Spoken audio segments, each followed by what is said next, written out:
I am live and kicking. And get my camera right. Let me turn that TV off.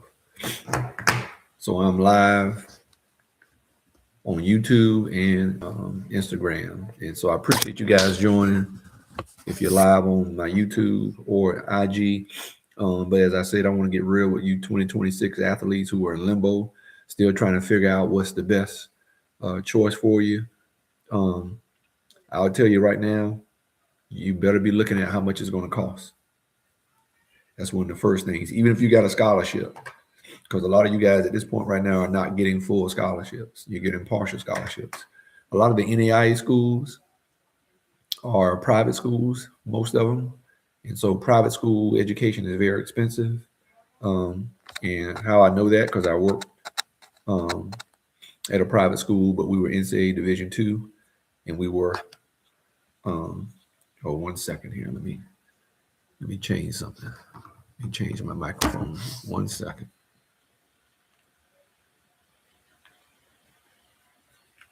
Let me get this right.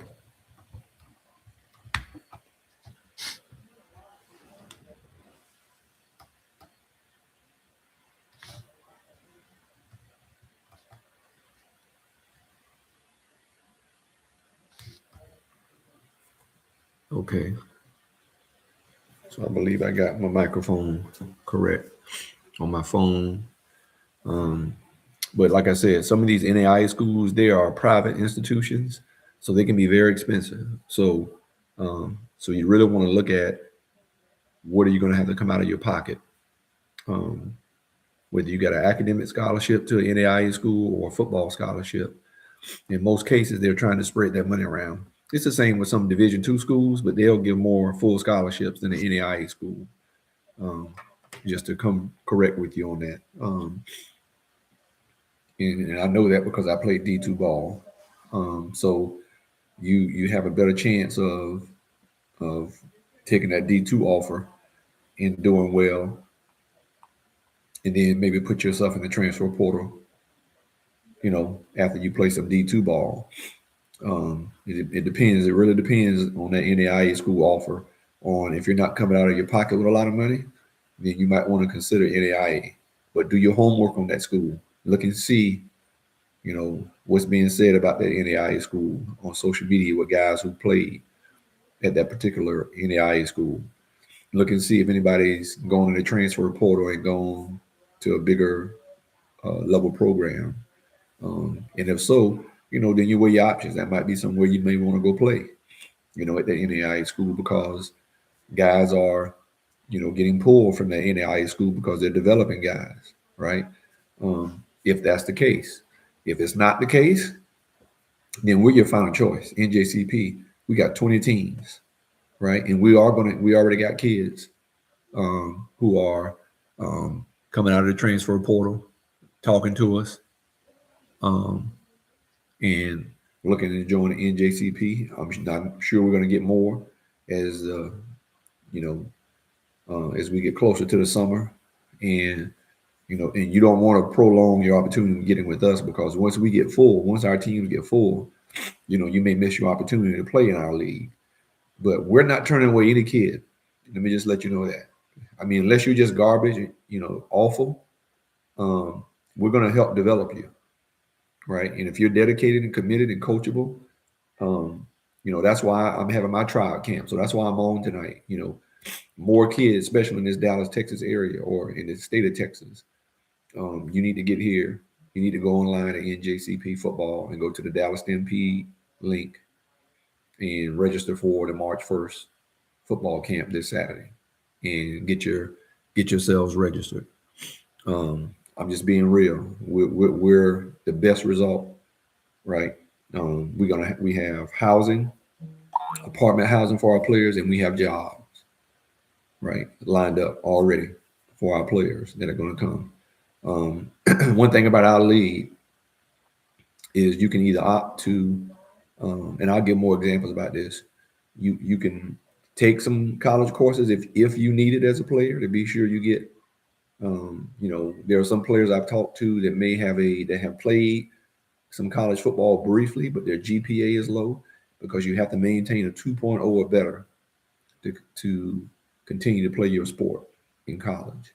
And the reason why I know that, I spent 25 years working in financial aid, right? Since I moved to Texas 6 months ago, I haven't been working in financial aid, but I got 25 years. Prior to moving here last August, I was over 25 years in financial aid. So I know how all this stuff works with athletes, college athletes, and financial aid and all those things. So that's another part of my background um, that I'm very experienced in, the financial aid part of it, the financial aid piece, the cost piece. I understand how all that stuff works and how financial aid works because I spent 25 years doing it. Okay. And still have an older brother that's a director at a community college back home in the Tampa Bay area. So I got contacts, many contacts in financial aid that if it's something that I need to get some information about, being I'm not in it right now working, it hadn't changed that much since I stepped out a few months ago. It ain't changed that much. Um, so, um, when it comes to the fast, all that stuff, I understand and I know what it, how that stuff works. And so that's why I'm saying, for some of you athletes, we have Southern Utah University will be our online institution, partner institution, and we're thankful for them. So part of our cost, our league cost is $6,000. If you don't need to go to Southern Utah University because you're a transfer portal kid or you're a college kid, um, whether you're in the portal or not, and if you need some college credit to help boost your GPA up to get to a 2.0 or better, so when you're done with us in our season and we are going to fully help engage with schools to help you get recruited, re-recruited, and there are going to be some teams that because you're going to have some current film for them to look at and to size you up on to see if it's worth offering you some sort of scholarship at a bigger program. That's what we're going to do. We're going to help develop you so you are can go to bigger and better places from NJCP. We're that in between mode to help you stay developed to keep playing, because if you're not playing and keep your body in football shape, you're gonna it's not gonna help you. So that's why NJCP is your best opportunity, your best option for you high school kids coming out that don't have anything really, and for you transfer portal players who are stuck. So NJCP, Dallas Stampede, and the other 19 other teams in our league are your best option. And so March 1st, get your players here. I've been sending emails to Texas high school coaches and athletic directors, right? Some are responding, some haven't. That tells you how much they really care about some of their players. But you as a parent, you better step up and not wait for anybody. And I know that because I played following the older brother that played. My father wasn't around because I lost him. If you haven't heard me share that story, I lost my father to his battle with cancer as a ninth grader in high school. Blessing of having two older brothers who already were in college. One brother was getting ready to go to college because my father passed when he was a senior and I was a freshman. And so having the academics in order and test scores, having the GPA, Coach Jim Lovett, he came back to the Tampa Bay area, St. Pete, getting a lot of kids from our hometown, right? And if you want your son to be looked at, I see you ask that question, Elvis Titan. If your son is a 2026 grad, get him registered for the Dallas Stampede if you're in the Texas area. If not, we probably got a team. I got Coach Pearson that's on here in North Carolina. But if you're a Texas kid, yeah, I'll take a look at your son if he wants to register and come to our camp this Saturday. If you're in the state of Texas, get here. I'm going to work whoever shows up. I'm going to work you out. Like I said in the beginning of this video, if you weren't here, that's a good question. I appreciate your question. That we're not turning away any kid, okay? Whether they're a high school kid or a transfer portal kid, we're not turning away any kid. We're going to develop young men so they can fulfill that dream of getting their education paid for through football. Yeah, he's class of 2027. Okay, yeah. We're looking at 2026 kids. I know some teams right now are already starting to look at 2027 kids. But if you want to come, I'll take a look at your son. You can just hit me up at love the 247game@gmail.com. I'll put it in here, and you can email me. Elvis, I think it's Elvis 6Titans. I'll put my email in here, and you can hit me up. I'll charge you a small fee, no big deal.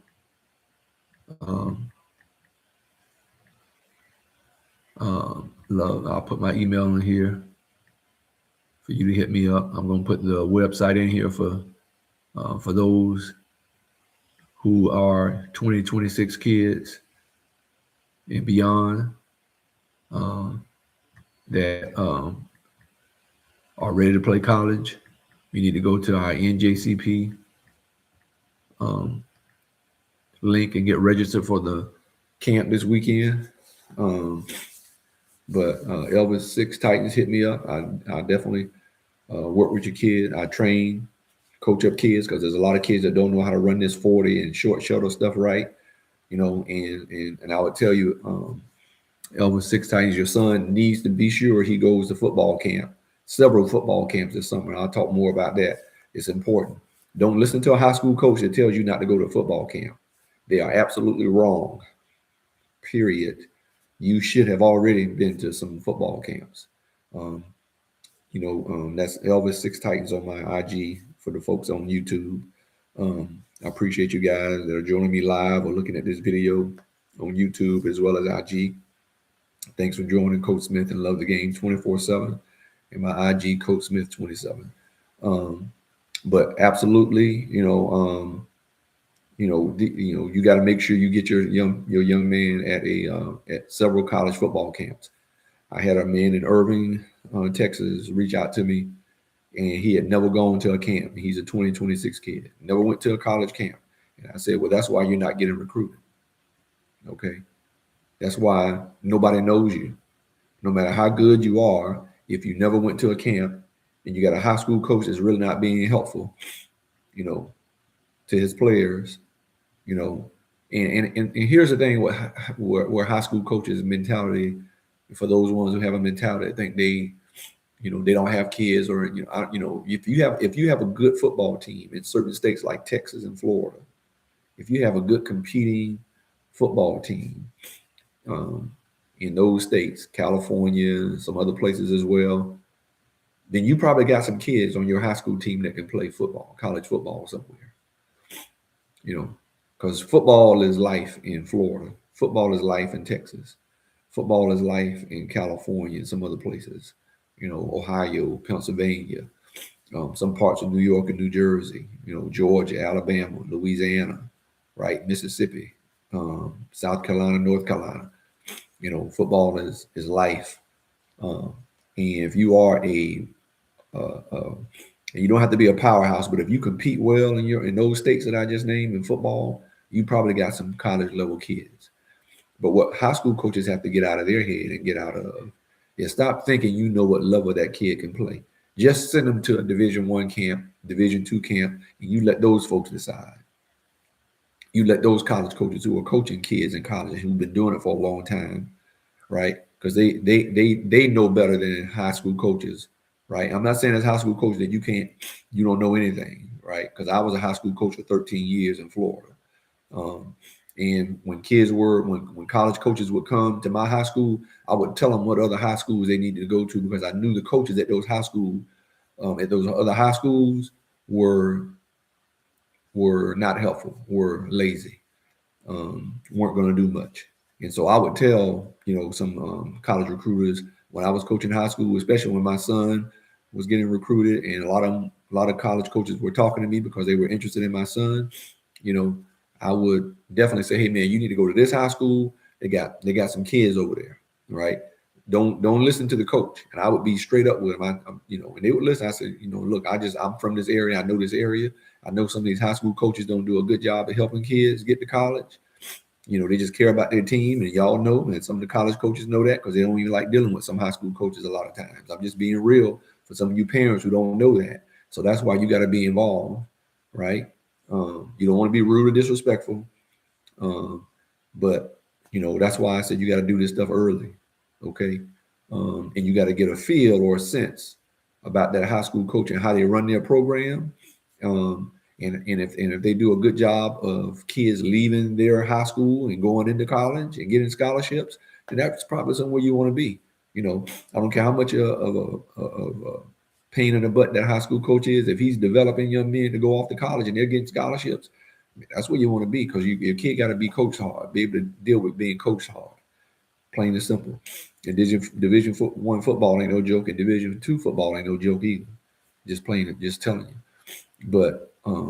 But you got to get your young person into college camp so they can be seen, right, by the colleges. So as a parent, if you're sitting back and you're letting the high school coach and you're waiting for the high school coach and things aren't happening and you're still there, then I have to blame you as a parent. You should have got your kid up out of there, right? You got to pay attention to what's happening, okay? And that's why I tell some high school coaches, get out the business and go do something else. Some of them are doing it just because they're getting the extra paycheck because they're teachers, and it's just another paycheck for them. And some of them may not have that much experience with playing football, let alone going to tell you whether your kid's a Division I, Division II player or can't play at that level or whatever the case. Go to football camps and let the college coaches who do the recruiting and who sees your kid summer after summer, from middle school all the way through their high school years, and you let them decide. And they look at the kid's film and you let them decide on whether they think your young man is a Division I or Division II kid, or FCS, or FBS, Division I kid. Let those experts, because they're more of an expert than the high school coach, unless that high school coach has a lot of experience, and there are some out there that do, and they know what they're talking about. But I still would prefer that college recruiter to determine and decide what my kid is, over my high school coach, right? Because some of those coaches see, oh man, we can develop this young man, especially if they got size, right? And they got some drive in them, they got some fight in them, The coach might say, oh yeah, well, hey, he may not have it all right now, but by the time I get done with him in our program, he's going to be that guy. Coaches, some of those college coaches have seen that, and they've dealt with it. And some high school coaches have too, But those high school coaches who see that probably have put a lot of kids in college, have probably helped a lot of young men get to college, so they know what they're talking about because they do it on a regular. For somebody who hasn't put a lot of kids in college and who aren't really helping, you got some high school coaches who want to take credit for something they really didn't do because they just had some kids who was just that kid, right? And the college coaches didn't even deal with the high school coach. They went around the door. They may have talked to the coach, made him feel like they, feel good about himself. But more than likely, them college coaches, man, are at that kid's house on a regular, and the high school coach may not even know about it, that they're visiting that much, right? And and it's making that high school coach look good when he really didn't do much. I can tell you right now, I know that from a fact from where I went to school. Our high school coach didn't do nothing, but a lot of us got ourselves there because we helped each other out. There were some guys at my high school that were older who was just man children. They were just big guys, athletic. There was something in the water down there in South St. Pete County in Florida, and we just had some ballers and guys open up doors, for us that came later. They just open up doors, and we open up doors for those that came after us, and the doors are still wide open down there at Lakewood High School and some of the other ones, but definitely Lakewood High School in South Pinellas County. It's just the way it is. We just built that school reputation that way with what has come out of there at the NFL level, and Clearwater Central Catholic, where I coach, where my sons played. It's a top high school, especially in the private school level, but we played public schools and put the foot to them as well, at Clearwater Central Catholic. And I was a part of helping build that reputation before it became what it is now. We started that with Coach Davis, and he gave me my first opportunity to coach high school football with him at CCC, and that's where my boys played. And but you got to get your kids in camp. As I said, my March 1st with the Dallas Stampede camp, if you got a 2026 kid, it's coming up on March 1st and March 14th. Get registered. We want to put our eyes on the young men that's going to play in our league. And so we can see where you are right now, so we can give you the blueprint on what you need to do from now until June when you come to camp and get ready for the season.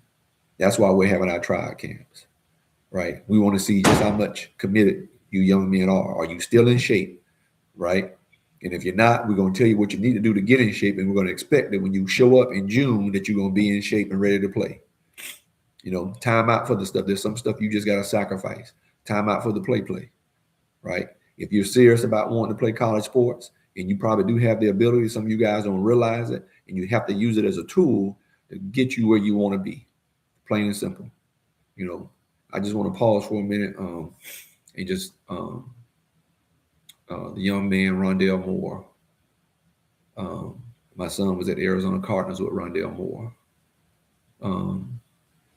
And so I just want to just remember him, and, you know, sad situation that the young man did what he did with, you know, taking his life, and you know, mental health is something that we definitely need to be, you know, need to address. I appreciate AJ Brown and sharing what he did today on social media, and making sure that we reach out to our brothers and check on each other, especially men, and our black men especially.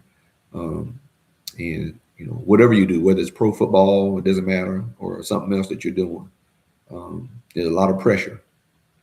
And I even talked to my son about this yesterday after I, you know, heard the news about Rondell Moore, because I know it was on his mind, because, like I said, my son was at the Arizona Cardinals with Rondell Moore. And so he knows the young man. And so I just want to just send out a prayer to Rondell Moore's family, and just, you know, only God knows what they're dealing with right now in this situation, and, you know, questioning and asking themselves if they could have done something different, and just, hey, you may have done everything you could, and you can't blame yourselves.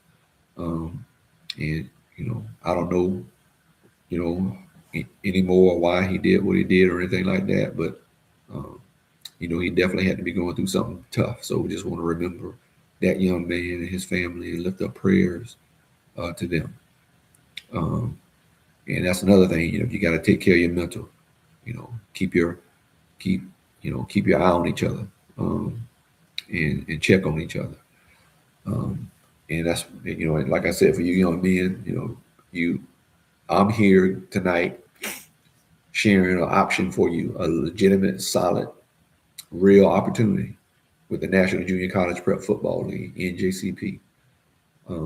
Not just with the Dallas Stampede, but with all other 19 other teams. That we're not turning away any young man. We want to give you every opportunity and teach you and groom you and develop you, right? We got pro coaches on our squad, college and pro coaches. You know, I got Ernest Gibbons who had to go, who played 1 year in high school, never went to camp, but he went to a junior college, northeastern Oklahoma, NEO, back in the day, in the early mid 80s, early 80s, 82, I think it was 82. And Ernest was a punter, but he had all the skills to be a wide receiver or running back. But he punted, I think, more than anything. He played baseball and was drafted by the Yankees out of high school for baseball, but decided he was going to try the football thing because his dad said, you know, you're really good at this football thing too. He was really good in baseball and football. He's on my staff, offensive coordinator. His brother is my defensive coordinator, Anthony Gibbons. We grew up playing together. And Ernest played 1 year high school football, went to NEO Junior College, became a Junior College All-American as a wide receiver and kick return and punt returner. Went to University of Louisville after graduating and playing 2 years at NEO Community College. Went to University of Louisville on full scholarship as a wide receiver return guy. Howard Snellenberger took the job after he left and almost took, I don't know if he won a national championship at Miami, but got close if he didn't. And then Jimmy Johnson took over the Miami Hurricanes, but Snellenberger came to the University of Louisville and turned Ernest into a star and told him how speed kills. So Ernest is 5'9.5". We just had a meeting yesterday with some of our players, and he said, I'm 5'9.5", just shy of 5'10". But he was one of the fastest. He was back in Bo Jackson. The only other person that ran a faster time in the 40 than Ernest was, I think him and Dion was right around the same time in the 4.27s. Bo Jackson was in that, ran like a 4.1 at his pro day at Auburn. He didn't go to the combine, but if he had gone to the combine, his time probably would still be the fastest in the world right now at 4.17 when he ran his pro day back at Auburn. I don't think any other football player ever ran that fast at a pro day or at the combine. So they don't say it's official with the combine because he did it at his pro day. Well, actually, his pro day was just him by himself, and all the other teams. And you can go on YouTube and find him share his story with you about when he ran that time and continued to run through the tunnel and leave after he ran that time for the NFL. And so, but that's Ernest Givens. We got him on the staff, his brother, defensive coordinator, and Garrett Blair, my buddy. He's an NFL agent. We grew up playing ball. He's an NAIA national champion, wide receiver in his background, but 25 years, I think, or so more as an NFL agent. He's on my staff coaching DBs. So we are connected. We got connections, plain and simple. We got connections with college coaches. This league, Coach Sean Jones, the founder of our league, has connections, plain and simple. He's I think a 10-year vet himself from the NFL, 8 or 10 years. So you got people on all these teams with extensive coaching background, playing background, whether they played or coached some kids that are playing or played, even now. Okay, so you got coaches that know their stuff on all 20 teams across the country. And so everybody is having a camp, tryout camp. We may do a mega camp with some of our regions possibly. We're thinking about doing that maybe at the beginning of the summer or springtime. We'll see. But I'm telling you right now, get registered if you're in Texas. If you're near Dallas, or if you're in Texas, get to the Houston tryout camp, get to the Dallas tryout camp, get to the San Antonio tryout camp, and get to the El Paso tryout camp, and get the Oklahoma Apex tryout camp. Go to our website, get registered. If you're not willing to bet on yourself, okay, and pay a small fee of $80 online to get to a tryout camp, then to me, something wrong. I'd have dropped it in a heartbeat, and I did it. So I'm just saying you need to, just take this opportunity that we're trying to give you, young men, to use this game of football to help you further your education. If it goes beyond that, that's awesome. But you got to find ways. 25 years in financial aid. This is a way to help pay for your education. My mother right now could not tell you how much my college education costs. After losing my father in high school in 9th grade, my mother had no clue, still to this day. And I thank God for blessing me and my brother the opportunity to be good students and athletes, to be able to make it to every level, high school, college, and pro, and being able to pay for my education and not have my mom or mother worry about it. I'm thankful. That's one of the things that I'm more thankful to be able to do. And then I raised both my boys to do the same thing. My youngest did it with his academics and his talent, and my oldest son did it with his academics and football talent. And he's been blessed to play at every level. 6 years in the league, NFL. So you're talking to a player, you're talking to a dad, you're talking to a coach that has been at every level. As a player and as a dad, having a son, blessed to be able to do it, and as a brother, and watching my older brother do the same thing. So a lot of these coaches have that. Pearson, you want to jump on? I need to send you an invite, Coach Pearson, with his where you at?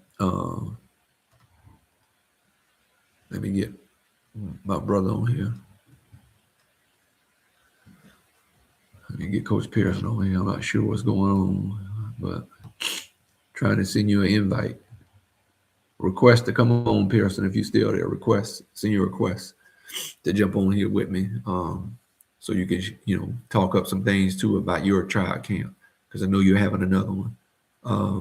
But yeah, we're just telling you that for a lot of you 2026 kids, we're your only option, and we're your best option for a lot of you, because you don't want to go somewhere where it's going to cost you money and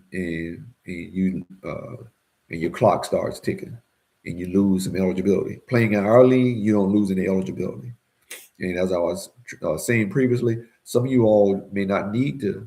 Our program costs $6,000, But if you don't need the college part of our program, then it's only going to cost you $5,000.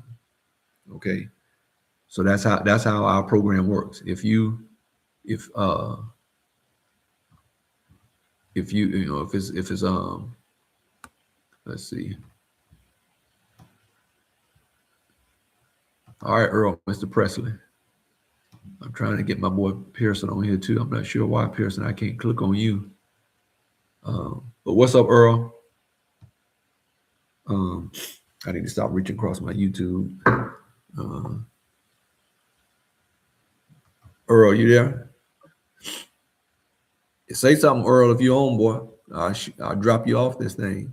What's up? Don't drop me off. I ain't know this thing like this. What's going on? What's up, man? What's going on with you, man? Hey, I think that you are doing excellent work. I know that your dad, your family will be proud of you, that you're holding up the bloodstained banner and educating parents and kids about sports. Yes, sir. About not only the physical aspect of the sports, but the mental aspect, the academic, the full circle 365 degree thing about sports, because it's truly 365 degrees, 360 degrees with the with some of the things that you're sharing. And I just want to say, man, if nobody told you, I'm going to say thank you very much for sharing this information.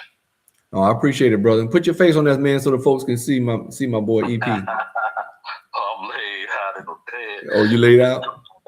Hold on. I didn't know this thing was gonna come on like this. Yeah. Yeah, there you go. There it is. All right, TSU, Tennessee State alum, Earl Presley. You know, we grew up and played a lot of good ball at Lakewood Junior Spartans and Lakewood High School senior Spartans, man. So this is my brother, you know, from another mother, man. So I appreciate you, big dog, and jumping on with me. I think that what you said, the Lakewood Junior Spartans and Lakewood Senior Spartans, the consistency of a group of guys staying together, playing together, praying together, it only built our it only deepened our relationship and built insight on the direction that we wanted to go collectively as a body of people, body of kids, because we really didn't have any direction. There wasn't any direction. There wasn't no roadmap. We figured that thing out, and we figured it out. We the part of that information I can remember. I'll make you laugh now. I can remember when you and Todd, y'all had the youth sport program. I guess out of the church. In the early 90s. I remember that. No, absolutely. We had the me and my brother and our Latino brother Danny Cruz. He was assistant state attorney with the state of Florida, and we all attended the church together, and we started that program, College Bound Conference, and we were because of my financial aid background, of course Todd financial aid background, and he's still doing it at St. P College back home, and so we did, and we gave matter of fact we gave out a lot of scholarship money. We had Dominic Dawes as our guest speaker one year, and then we met what's my actress Stella got a groove back from back home, the actress Angela.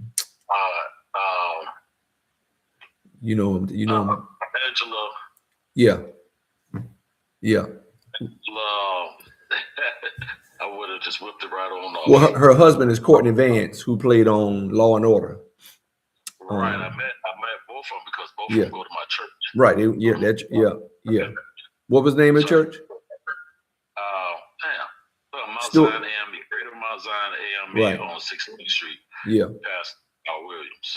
And I also know her mom, I think, went to Stuart Isom or something. I think Stuart Isom, her mother went there. But Angela Bassett, right? Angela Bassett. That's it. Yeah. Angela Bassett, born in New York, but raised in St. Petersburg, South St. Pete.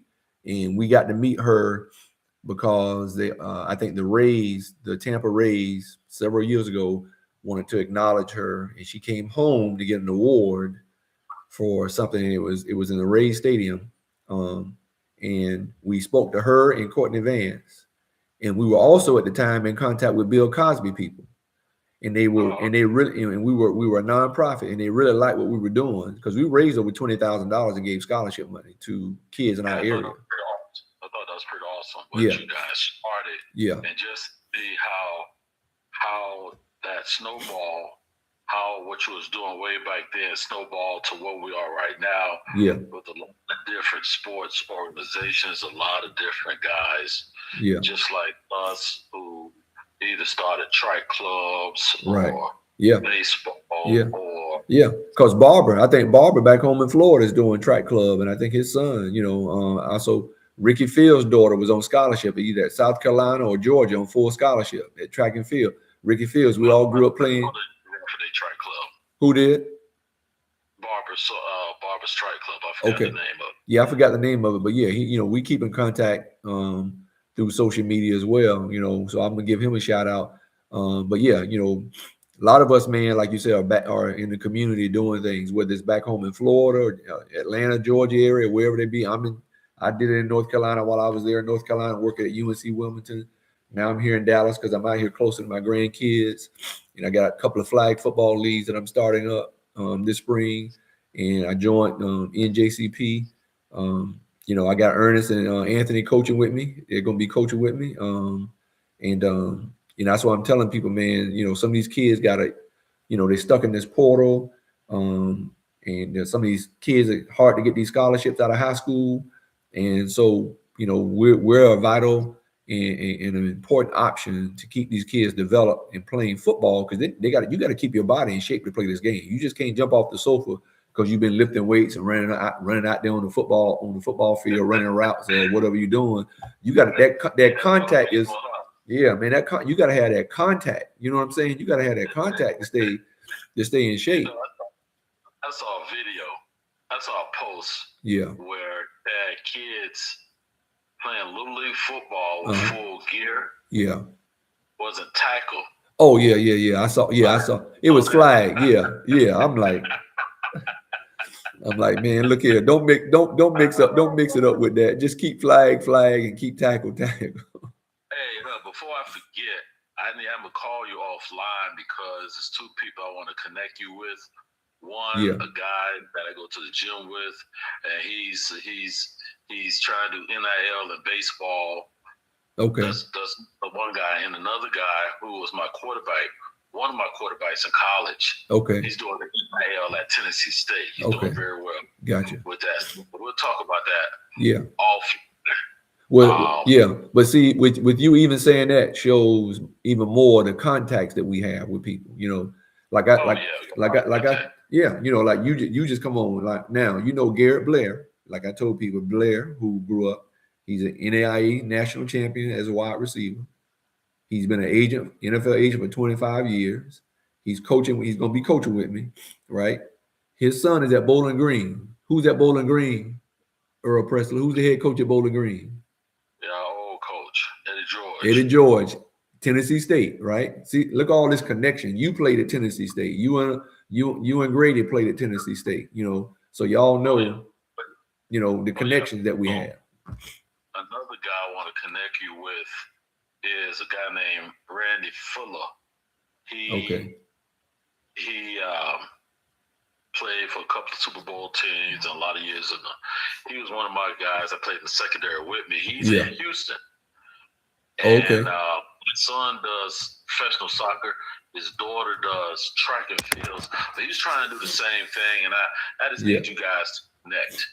Yeah, he's in the whole loop too. But that's a conversation. Yeah. But as far as contacts, we got contacts all over the place. But more important contacts, we had a personal experience in the picture and the personal experience. To let you know that this is this is how this is how it works, and you got to start very young, and put them on the right path. And I'm gonna say, lastly, the best thing that I saw and looked at it from when my son was coming through was, for those kids who are serious, parents are serious, you know, take their academics to a whole different level, because they get understanding of character, academics, presentation, work ethic. They get a better understanding on how this game works in the 2000s. And how you can use it as a tool. You know, like I just shared that, even talking with my son and just helping him understand, like, look, football is just a part of, it's not who you are. It's just a part of your experience you've been blessed to be able to have, and thankful that you were blessed to be able to do that. Whatever it is, it don't have to be sports. It could be anything, but we just know sports is a small window of opportunity.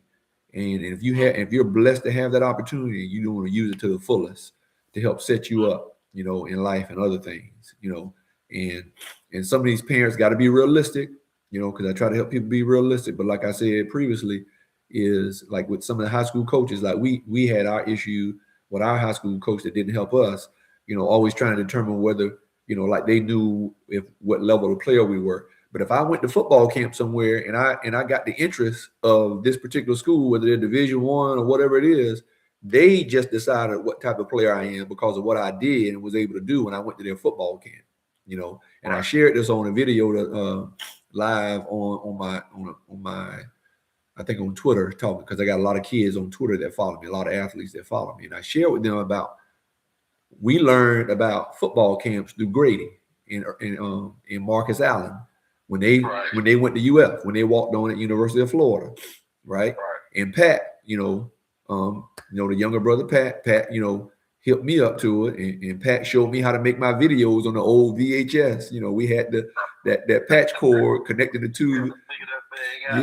But we figured it out. Then we figured it out. But that's how we were raised back in our area, man. You figured some stuff out. That's how our parents raised a lot of us, and we helped each other out. You know what I'm saying? I tell people I didn't. What I know and what I teach now is from all my experiences, like Ernest and those guys, Booz and Tron Armstrong and all those guys, older guys that went before us from Lakewood or South St. Pete, that would come back and tell us what we needed to do to prepare ourselves to get scholarships, because they knew we weren't getting help, right? But then Grady was like, man, y'all better get to these camps, and we, I got to that one camp with some other teammates, right? We all went down to Miami. We turned it out, and I was sharing the story about how Butch Davis and Dave Wannstedt were young coaches at Miami, and Butch Davis and Dave Wannstedt were talking trash to each other about their recruits, that were at the camp, and putting us up against each other, and the expletives that were coming out. Like Coach Wannstedt was like, going off on me because I was his best recruit at that time. He was like, you better get your block and bleed, show him what you about. If you want to be a Hurricane, you better show him what you about. And and Butch Davis had one of his players from Apopka that was one of their top recruits that was there at the camp, and so we went up against each other, right? And I beat him on running a route, and they put me at DB, and we went up against each other, and I picked the pass off. That set the tone. Here I am going up against a kid that was all-state wide receiver DB from Apopka that I just ate up. And Dave Wannstedt and them talking trash, and I gave Coach Wannstedt bragging rights for that camp that week because we showed out. Not just me, but also, Cody, Paul, Terrence, Leroy Shealy, all of us, man. They were like, who is this St. Pete Lakewood? Who is this St. Pete Lakewood? I said, oh, you know what the black, white, and gold all about. We don't play just because we're not in Miami. We don't play in South St. Pete County. So that experience, and what I tell kids, because I had a young man up here in Irving, Texas, that told me that he did 7-on-7 every summer and never went to a college camp. Now I'm like, how does a high school coach? Now we know, because we had a coach that didn't tell us, because our coach didn't tell us when we were in high school. Bob Stevens didn't tell us squat when we were in high school. I'm gonna say the name, goddamn it.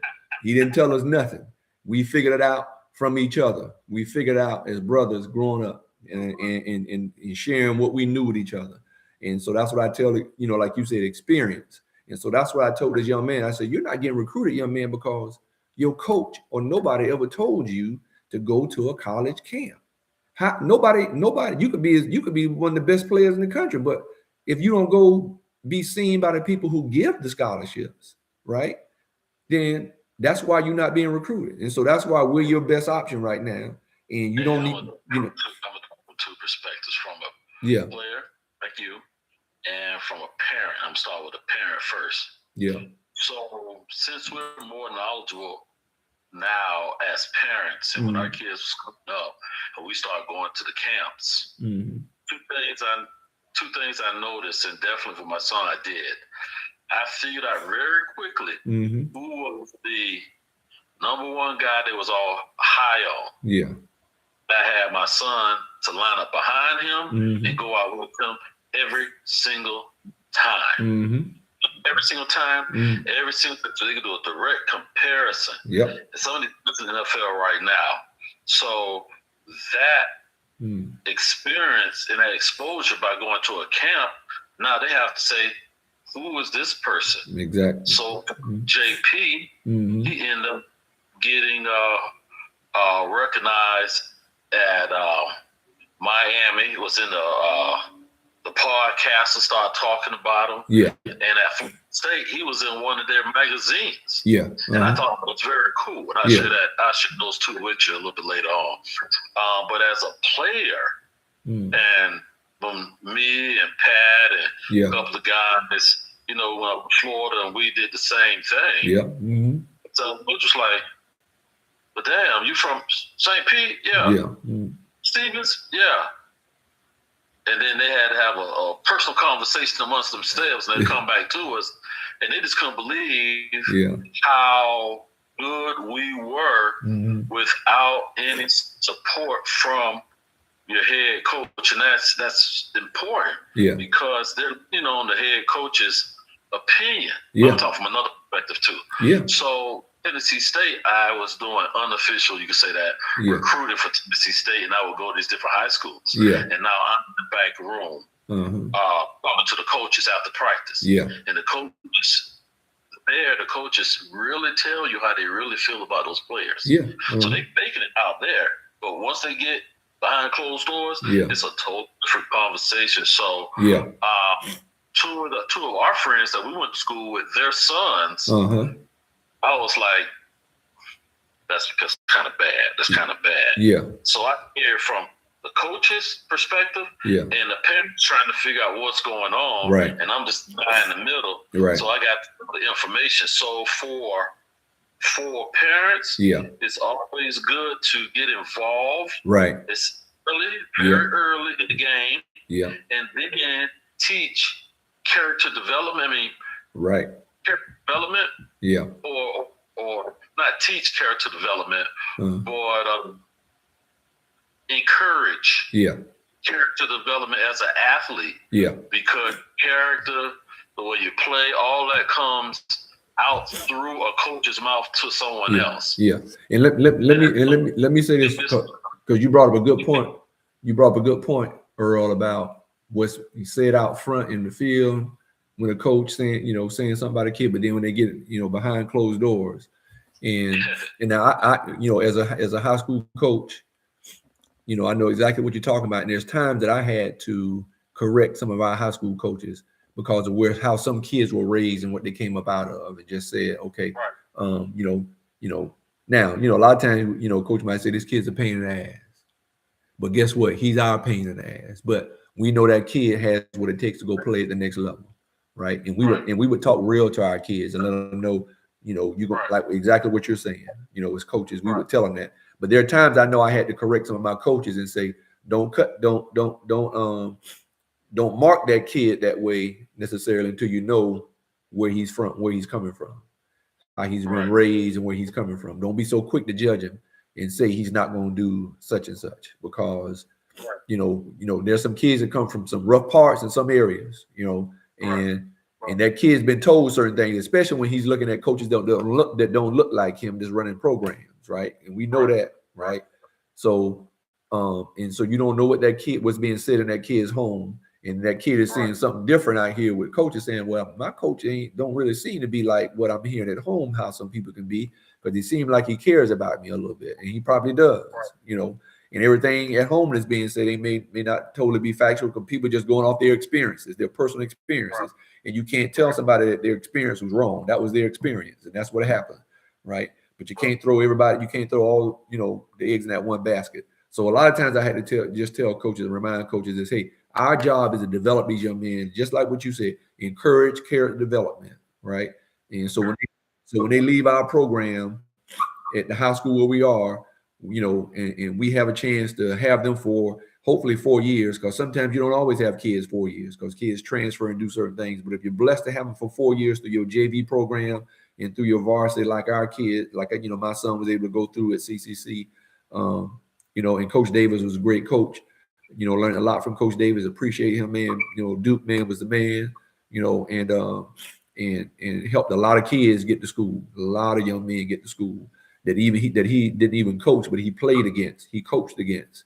And so it's important, like you said, though, parents got to be involved early.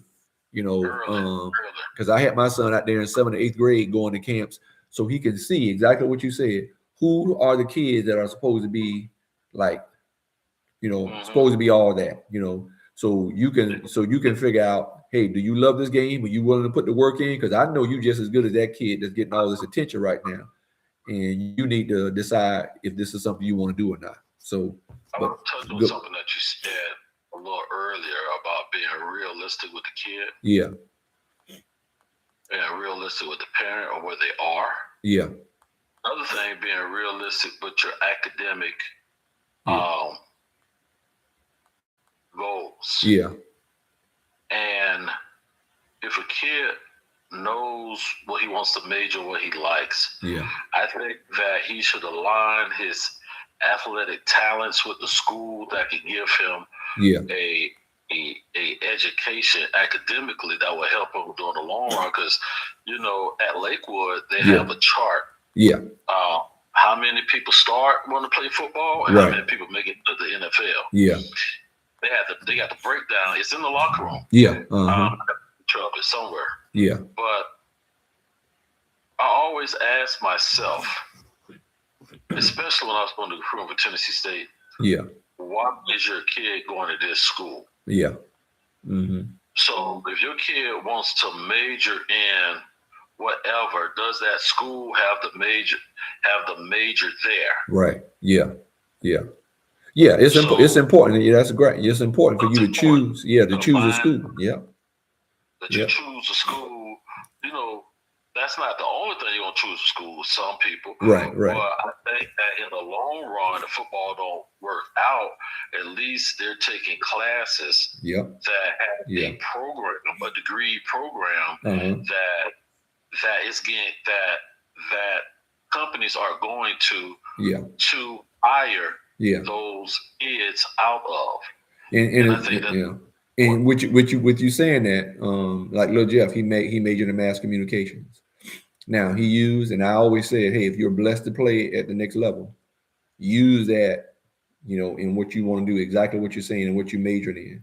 Well, he's a mass communications major. He knows, he's taught himself how to use his camera.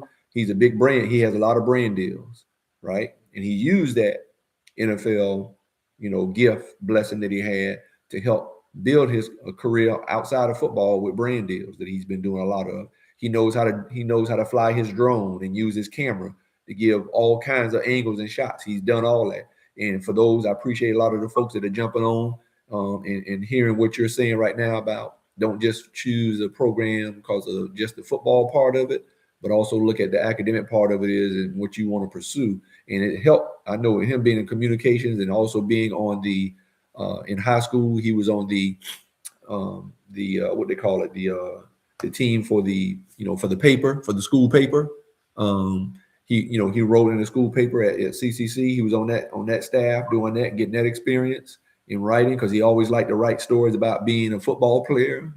So I said, hey, and my wife had both my boys write their own book when they were little, You know, it was some sort of program where they were able to write their own book and write their own story because he loved Michael Vick and Tim Tebow was his two biggest, were his favorite players growing up. You know, but like I said, now he does a lot of stuff on brand deal. So you can go follow him at J. Smith Jr. and my wife, my daughter-in-law. Man, they're big on social media and they're just taking off with those types of things that they're doing. I'll give you another example. My nephew is a walk-on at University of Oklahoma, outside linebacker. He called me. He said, "Unc, he grew up in Nashville, Tennessee. He's like, Unc, I got some FCS offers, but I gotta because he wants to be a meteorologist. University of Oklahoma, exactly what you're saying. University of Oklahoma has the best or one of the best meteorological programs in the country or in the world. They have one of the best. And so he was like, hey, he's like, I got FCS offers, but Oklahoma is my school for meteorology that I want to go to. I got a $15,000 a year academic scholarship. And guess what? Guess what happened after that? When the football program found out that he had a $15,000, this is why what you're saying, why academics is important on helping you get to where you want to do in playing a sport, whether it be football, basketball, track, whatever, it doesn't matter. When the football team found out that he was getting $15,000 a year in academic scholarship, they called him and said, we want you to be a preferred walk-on at University of Oklahoma. He said, what you think? He's like, I know what I should do. I said, yeah, you doggone right. You going to Oklahoma and playing SEC football at that meteorological school that you know is one of the best because that's what you want to do, right? And it was all set up for him. You know, that's just God, right? And it just opened the doors open up because he kept his academics. And here's the other thing we just found out. He has over 4.0 as a freshman in his first year in college at University of Oklahoma. Wow. Over a 4.0 GPA. He graduated with over a 4.0 GPA, but he's a beast on that football field too. He's a dog.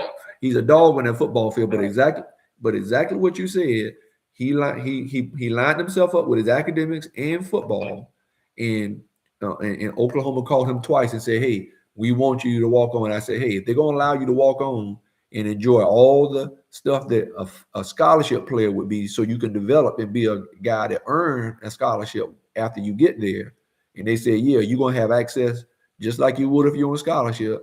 And, you know, the rest is history. And he's done. Because that doesn't take away from their football budget. Yeah. So that's why they didn't spend. Yeah. That they won't let them just come on in. Yeah. But that's what school did he go to in Nashville? Do you know? It was an academy. It'll come to me. Brentwood Academy? Not Brentwood. Sure. Battleground Academy or something like that. Oh, okay. It's like Battleground or something Academy in Nashville. They went to the state tournament his senior year. Last year, his senior year, they went to the state tournament. Okay. Yeah. So while you were saying that, I was just thinking about my son's journey. You know, in the middle of his junior year. Yeah. I mentioned Florida State and Miami and those big schools. He blew out his knee. He came back his senior year. You're right. Yeah. So the academics come to play. Yeah. So he had high enough academics to compensate to go, you know, to a lot of other schools. Right. But he got himself back together and went back to playing his senior year. Yeah. He got a scholarship to Morgan State, and I didn't think nothing of it. Yeah. I'll say, shoot, man, we're trying to go to NFL. I could tell you, I could get you to Tennessee State. Yeah. And we can get you to the NFL. Yeah, yeah. But then it was a blessing in disguise because they had a program. Let's go back to the academic side. Yeah. They had a program because he started off as a sports medicine. And I guess some girl talked into his ear. And then he switched his major to construction engineering. Okay. And when I started looking at the athletes, I'm saying these athletes got internships. Yeah. They win a lot of games. Yeah. But these guys got internships with a lot of big construction engineering. There you go. That's it. There you go. Program. So there you go. If anything, he get an internship. Yeah. And you know, when he transferred from Morgan State, and we started looking. The next top, and this goes back to HBCUs now, the next top construction engineering program school. Yeah. From Baltimore to Florida was Florida A&M. Yeah. Yeah. There weren't no in-betweens. Yeah. Double engineering, electrical engineering, all. Yeah. We talking about construction engineering. Yeah. So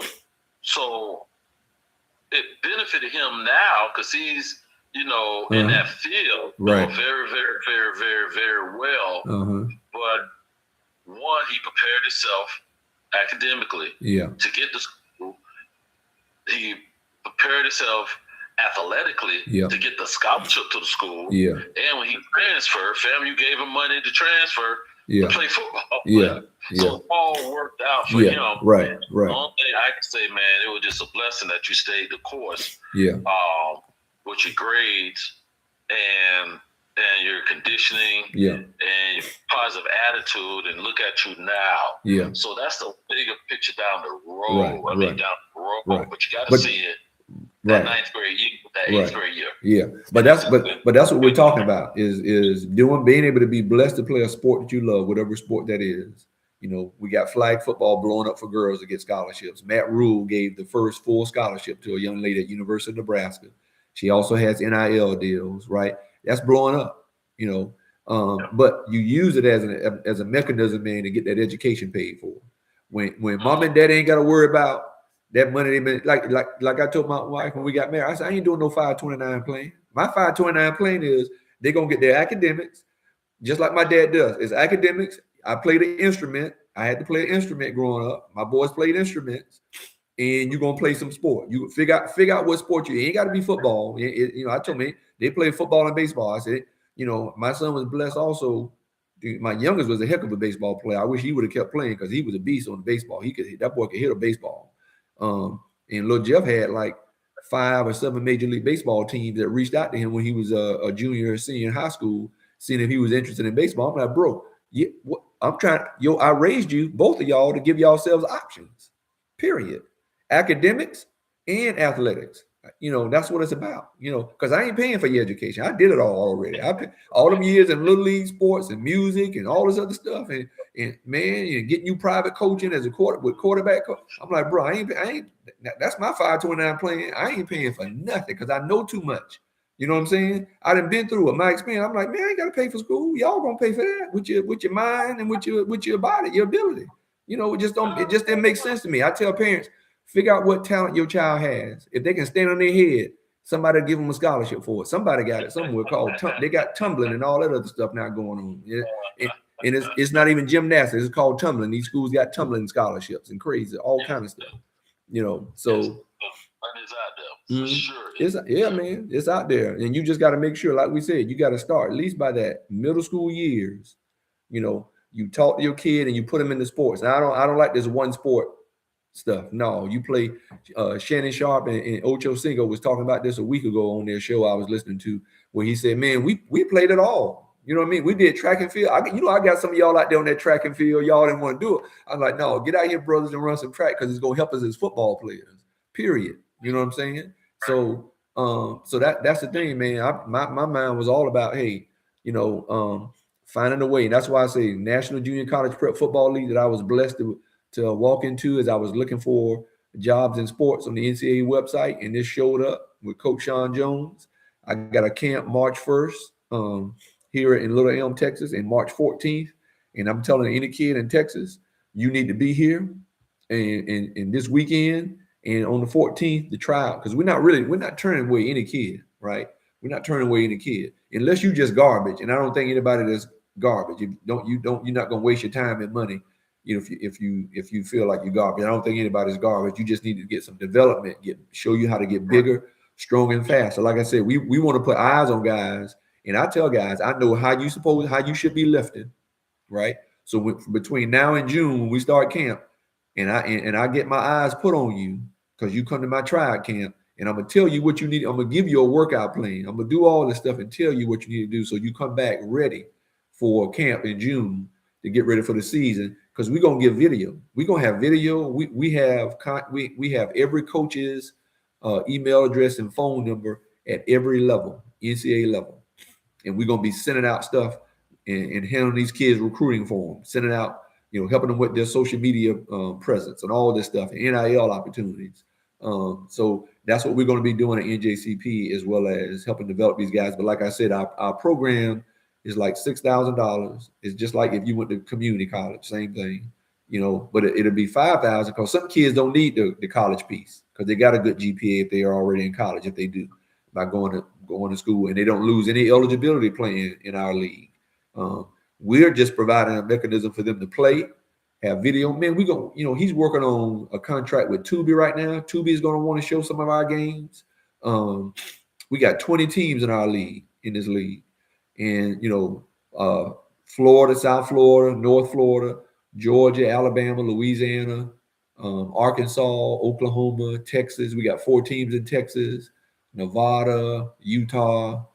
We're all over the place right now, and eventually we're gonna get a team in Tampa Bay area. If it won't be this year, we'll get one in Orlando, and then we'll get one in the Tampa Bay area. So that's going to be coming in not this season, but the following season. We'll have some more teams. So if you're in the area, brother, I might need to have you get on the coaching staff with somebody and do it. So don't hesitate. That I'll be giving. What'd you say? Hey, right now I'm in the ATL.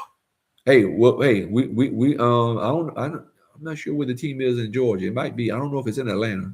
I have to find out where our Georgia team is. But hey, Georgia can have more than one team. You know that they can have more than one team. You got Macon. You got a lot of places around Georgia, but we can have a NJCP football team. That ain't nothing. We got team in Myrtle Beach, in Myrtle Beach area. We got a team in North Carolina, and hopefully get another one up in Charlotte or Raleigh, and maybe even in Wilmington area. So we're the answer with all this issues with the portal, kids being stuck in the transfer portal that need to play and keep in football shape. That's the thing. You got to keep in football shape. That number of kids. I used to know the number of kids that's stuck right now. Yeah. And really, yeah, they what they call it, they spike their nose from their face or something like that. Yeah, I know what you're saying. I know what you mean. And they just not in limbo. Yeah. But they have to be very wise and when you're making those type of decisions. Yeah. Because we can't be afraid of competition. That's number one. Right. Yeah. And then you go somewhere, if you think you're going to go somewhere to find some playing time. Yeah. What was that quarterback that transferred like 4 times? Yeah. It's like, and that's stay focused. Yeah. You don't want to do too much moving around. That's definitely for sure. You don't need to do all that moving around if it's not necessary. I know stuff happens. Coaches get jobs. But now here's one thing that I do also say is some of these kids aren't transferring because they want to transfer. Some of them some people are coming after them because Big Daddy at LSU got some money, right? Big time alumni got some money saying we want this kid, so you can't always blame the kid that they're transferring, but one thing I did find out once that, and I even heard Light, the GM for the Bucks, Mr. Light, he said one thing he found very interesting, that he realized that when talking to these kids, you can't woo them with money anymore because they got money, right, from playing college football. So he said you got to find other creative ways to woo them, because he said one thing he's recognized, he said this out of his mouth last year before the draft, how smart these kids are with that money. He said, I know you hear some bad stories, but a lot of these kids are handling the money. The two kids, Bang, I can't think of his name, Bangor, or whatever his name is, for Chapel Hill, Tar Heels basketball player. He got a lot of money. He stayed his senior year. He got drafted in the NBA, but he went in the second round. But the NIL money he got, he bought into the hotel chain while he was in college, like the Hilton hotel chain. So he was smart with his money. The big guy 2 years ago that came out of NC State, he was a big time recruit. I think he got drafted, but not real high in the NBA. And I think they're still playing. But he bought into those drive-through car washes. right? He took his money and owned several of those drive-through car washes. So these kids, and one thing else he said is, even though some of these kids are transferring, they're still graduating at a higher rate than they did when we were in college. We had a pretty good graduation rate, but the kids today are still graduating at a higher rate. Some of these kids are graduating. Well, they're beneficiaries. Yeah. Of our exactly. innovativeness. Exactly. Or banging our head against the wall. Exactly. I say it all the time. Other athletes who made wrong turns, and we decided Yeah. And we were able to communicate those things to the kid. Yeah. So every generation gets better. There you go. Better. I'm happy for the kid. Oh yeah. But it's straight business. Yeah. It's profit sharing, revenue sharing. Yeah. Yes, sir. Yes, sir. That's what it is. Yeah. And now it's straight business. Now people understand now this is a business. Yeah. You have. It's always been. It's always been. You know what I'm saying? It's always been. But we're just now understanding the mechanics of business, which brings to mind when I was a junior, rising senior in college. Yeah. Yes, sir. I got red-shirted. Pat didn't get red-shirted. Yeah. So Pat said, "Hey, man, meet me down in Atlanta so we could meet with Parker, the agent, who signed Barry Sanders." So me and Greg rode down to Atlanta to meet with all of them. I was just impressed. Yeah. Because now we're shifting into we are understanding how this thing works. Right. Thus, the Paul Rich rule of basketball with LeBron James and that crew. Yeah. You know, one figured out that we want to understand. They underestimated us. Yeah. That we would understand how this thing really works. Hey, Deion understood it when he got to Florida State. That's why people try to say he's so braggadocious. No, he's not. He understood marketing and branding at a young age and realized I'm trying to help my mama not work no more. That's what the deal was. I'm trying to get mama. What is your why? Yeah, exactly. What's your why? Yes, sir. Yes, sir. What is your why? What's your why? Interesting that you said Deion Sanders. Now you got to think of Shador and the deals that he cut outside the NFL. Exactly. So the NFL can't control the sponsorship, corporate dollars. Yeah. And hold someone's head. Yeah. He has his own deal over here. Yeah. So he's making more money by being a savvy businessman. He already made $30 million before he got in the league. He was already worth over $30 million before he even signed an NFL contract. Well, I be smiling every day. It's a great day. Yeah. And he's a very humble young man, very respectful and humble young man. Right. You know, that's the thing. Like you said, they didn't think we would ever figure it out. We figured it out. Period. Now you know if they allow this NIL money to be made, brother, you know what money is really being made. We think we know what money is being made. NIL ain't hurting these folks paying NIL. Not at all. It ain't hurt. That's why. And here's the other thing: people try to say, "Oh, NIL gonna kill college sports." Bro, NIL been going on forever. Y'all just didn't know about it. Some of y'all folks who you just wasn't in the loop. Yeah, you just wanted in the loop, because we got stories. NIL ain't new.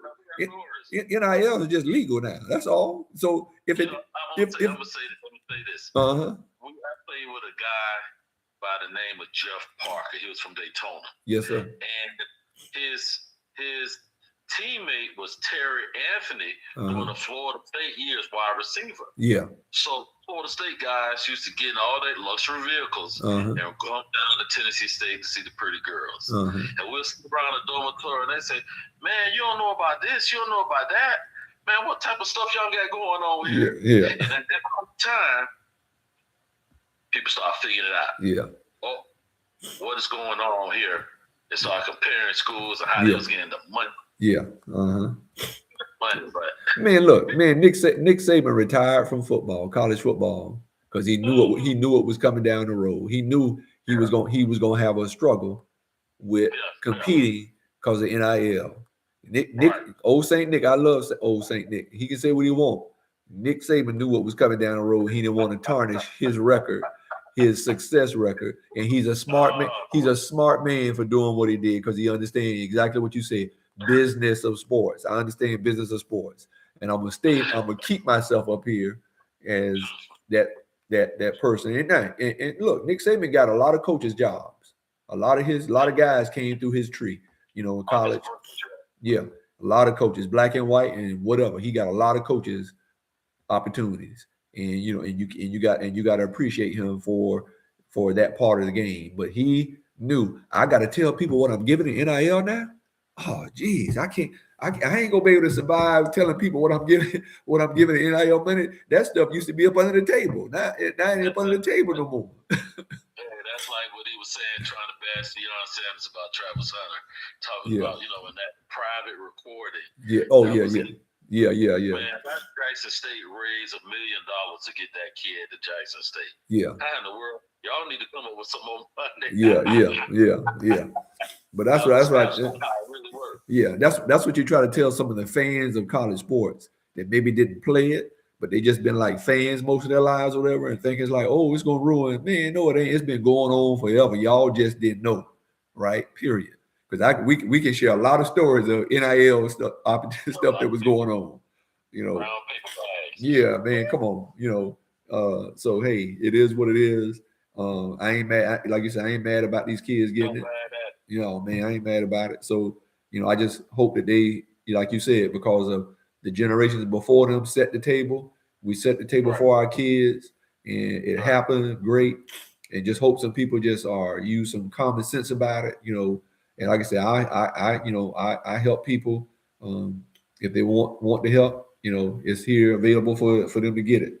So, but no, I appreciate you being on, man. I'm gonna cut out of here, but I just want to come on and just make sure I told folks about, NJCP and the Dallas Stampede and the other 19 teams in our league, to make sure they get signed up for a camp and having you come on, man, and talking about it. I appreciate you giving me some love about that, man. So it gives you insight. Yeah, you can compare where you are to the people that they say is whatever. And if you're there at the same time, I'm gonna give you an example of that.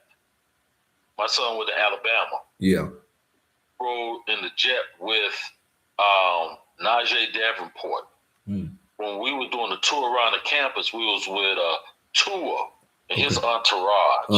So we had the opportunity to see what we're talking about. So that's the best thing about going to camp and getting into the loop. Yeah. Now, what that does is that guy is too much bigger than me. Right. That guy too much stronger than me. Exactly. Yeah. The same algebra class, biology class, everybody got to be qualified. Yeah. Oh, while everybody's going over here, we're going over there. Yeah. And then in that small little circle. Yeah. And from a parent perspective, I thought that was pretty cool. Yeah. But it's powerful from a athlete perspective. But you can't see this. Yeah. If you don't go. Yeah. If you're in the home. Well, let me share this quick, because when I went to camp in Miami and performed like I did to get the attention of Jimmy Johnson, because I don't know if I don't know if I ever shared this story with you. When I was getting recruited by Miami, I sat in Jimmy Johnson's office with my mom, and he said, "I want you to be a Hurricane." I was done, bro. It was over. I was like, "Oh, bro, I'm going to Miami," but that's it.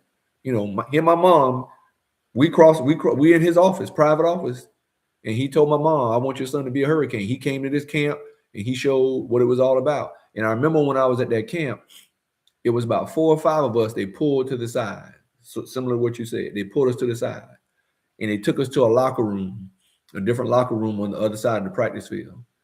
And unbeknownst to us, when the 4 or 5 of us kids who were shining at the camp, it was Michael Irvin and Testaverde in the locker room that pulled us aside. The coaches sent us over there for them, because they highlighted 4 or 5 of us at the camp that were serious, being looked at seriously by Coach Johnson. And they pretty much, Michael them told us that Michael them said, "Hey, do y'all know why y'all over here?" And we were like, I'm like, dang, this Mike, and it's Vinny Testaverde. And Mike asked us, he said, "Do y'all know why y'all pulled over here? Y'all were highlighted at the camp this week as some serious guys that they're looking at to be Miami Hurricanes. So they sent us over here to talk to y'all, that if you gonna join," I mean, bro, this was real. I mean, we in the locker room and Mike just, and then it going off like, "Hey, yeah, if you guys being pulled, for them to pull y'all out, for us to come talk to you all, then you all must have done something really good to catch their attention. Bro, I'm gonna tell you something. I slipped. It was raining when we did our 40. I think it was the first or second day. I slipped, and they were just laying down grass on the field. I slipped and still ran like a 4.57 40. And I came to Coach Johnson because I had to run it. I had to run again. Then I ran like a 4.55. And I came to Coach Johnson after I ran that first one when I slipped. And I said, Coach, hey, Coach, I slipped, man. I can run faster than that. And Coach Johnson looked at me. He said, "Oh, son, I know you can run fast.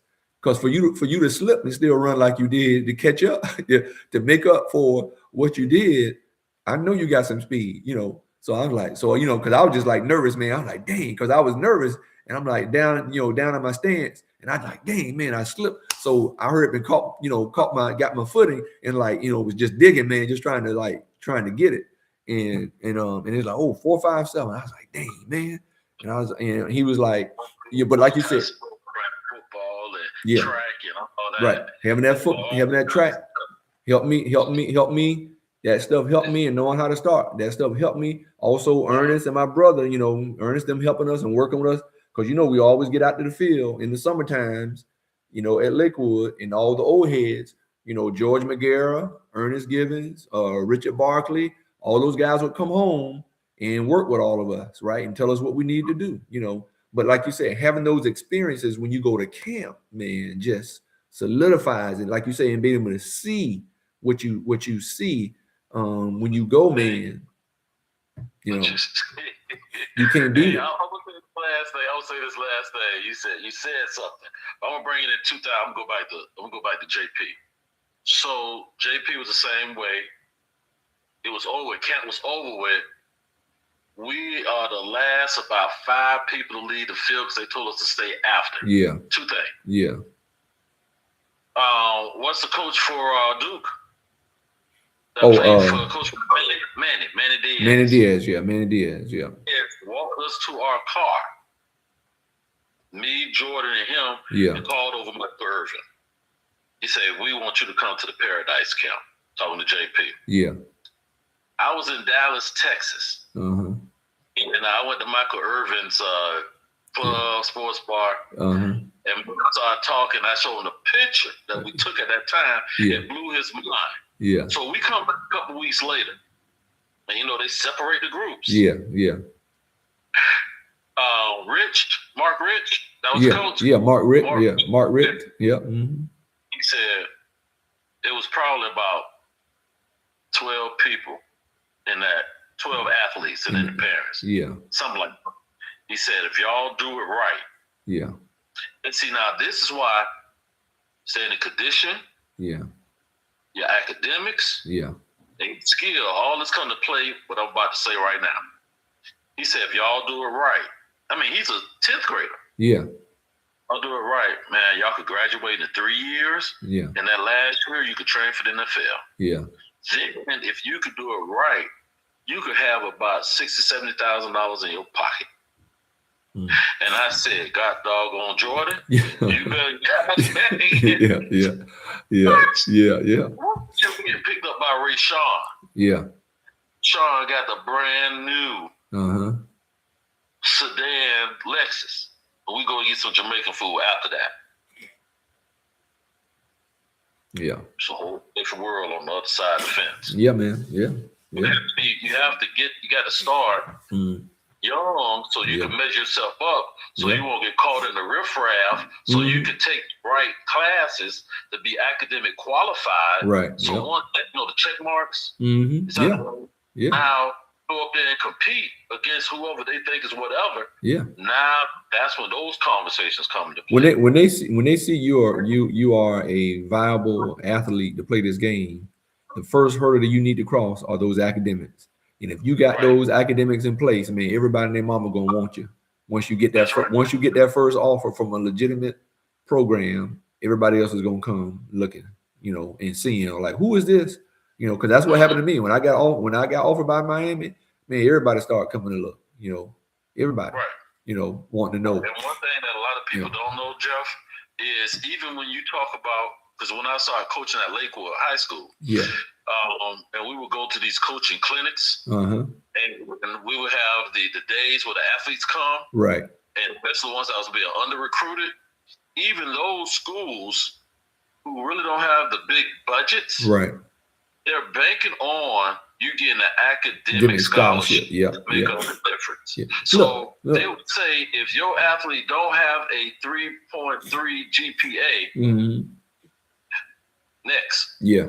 Period. Yeah. Well, you know, I worked, like I said, I worked at, you know, Ecker College. You know, we didn't have football, but we had basketball. But exactly what you're just saying, you know, those coaches would come in there when they had an athlete, they had the academics, and to save some of their athletic money, they're gonna come to that. They're gonna go to admissions. I'm giving y'all, I'm dropping a nugget for y'all like who listen to it. Those coaches will go to the admissions department because admissions has just as many scholarships to give out as financial aid does giving out.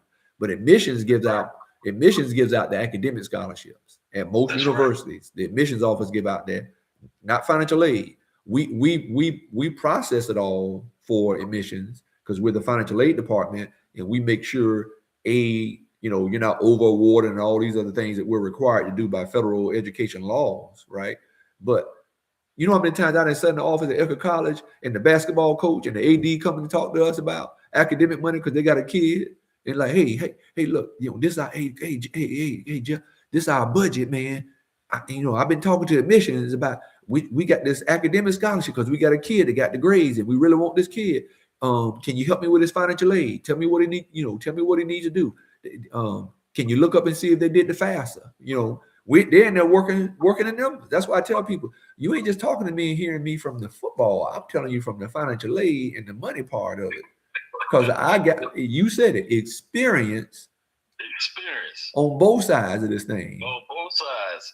We can talk about the football. Yeah, we can talk about. We got academics first. And academics and financial aid. And I tell kids, when you get financial aid work study, this ain't about the athlete. This is for any parent with a kid in college. When you get financial aid work study, guess where you need to go work? Just guess where you need to go work. Guess where you need to go use that financial aid work study money. What departments you think you should go work in? You better work in financial aid. Financial aid and admissions. Because guess what? Yeah, because guess what we did in financial aid and admissions? Who you think, when we had scholarship money, and we had to we didn't use all the scholarship money yet, and we like, you don't want to, you got to use all of it so they give you more next year, right? So whoever whatever alumnus donate money, they want to see that their money is being used, right? So I used to walk the campus at St. Pete College looking to give out scholarship money. I used to hunt kids down. I used to pull my file, and then but guess who I awarded first? My work study students. I would talk to them first. So and so, come here, sit in here. Give me your student ID number. What's your student ID number? All right, let me look it up. Let me see if because I think you qualify for one of these scholarships. I got to spend this money because I had the task when I first started at St. Pete College. I had the task of getting rid of scholarship money. I had certain funds that I was told that Jeff, I need you to spend the scholarship money. See this is the experience that I'm trying to that I bring and let people know. You know what you just said is a true work study. I mean, the academic office, admissions.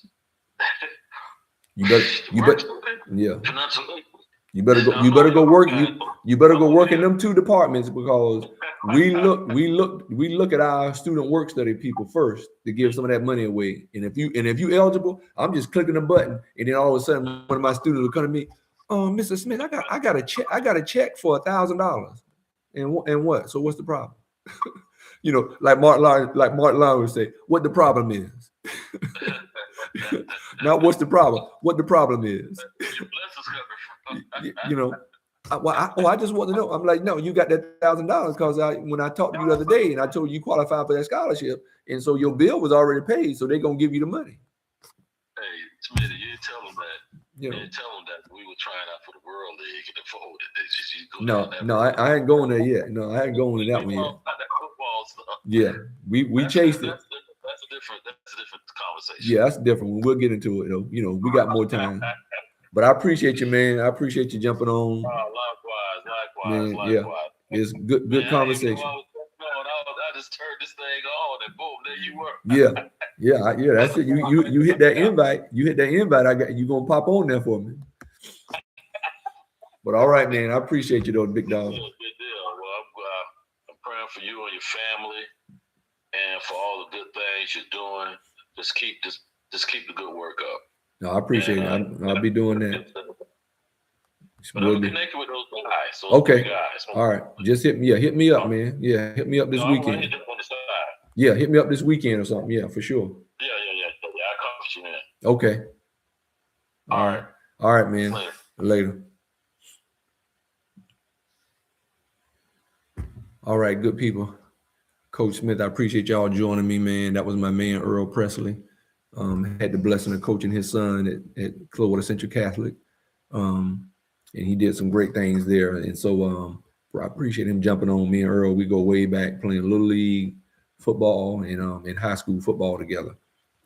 Did a lot of things on the field with each other. So that's my brother, man. And I appreciate him coming on. So I'm going to cut out. And once again, you need to get to the National Junior College Prep Football League website for you Texas ball players, 2026 kids, and be sure you get signed up and registered, invest in yourself, bet on yourself, and let me get my eyes put on you and see what we need to do to get you ready for the season for next fall, so you'll have some film, some footage for us to send to these colleges and help you in your re-recruiting opportunity. And so that's whether you're a high school kid or you're a kid in the transfer portal looking for a legitimate place to go play. As I said, we got 20 teams in our league, and you'll have plenty of game film for us to put out there for you to help you get recruited. So once again, I appreciate you guys joining me, and look forward to going live some more. So if you didn't get a chance to be on here the whole time, be sure you go back and look at the recording of my YouTube, Instagram on Coach Smith 27. All right, y'all. Y'all have a blessed night.